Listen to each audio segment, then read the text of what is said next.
რაღაცნაირად ტრენდი შეიქმნა, რომ უნდა დავიწყოთ ლაპარაკი, დავიწყოთ ერთმანეთთან საუბარი, კრიტიკა, რამე ვქნათ. რა გააკეთეს ქართულმა ბრჭყალებში პოლიტიკოსებმა?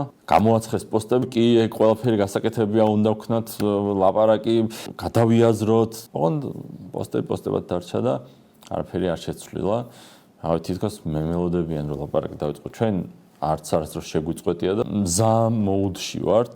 აი, ვინც კი ოდესმე ლაპარაკს დაიწყებს, ეგრევე მზად ვართ, რომ მასთან ვილაპარაკოთ. თავარია, რომ კამერა იყოს ჩართული, სადაც დავიძებით სალაპარაკოთ. იმიტომ რომ აი კამერის გარეშე დახურულ კარს მიღმა უწუბუწუ და რაღაცეები, თვალის სახვევა, მოტყუება ადამიანებს. ვეღარაფერი ვერ დააზიანებს ქართულ ოპოზიციას ისე როგორც უმოქმედობა. სრულიად რაღაცა სტერილურ გარემოში, ოღონდ ვინმე მოძრაობა არ გააკეთოს, რაღაცა სადა მივიტანოთ ეს პროტესტი კიდე რამდენი დღე უნდა მივიტანოთ. ანუ რა არის მიჯნა, რომლის იქით ასეთი ფორმის პროტესტი, ასეთი მასშტაბის მათ შორის დებს შედეგს.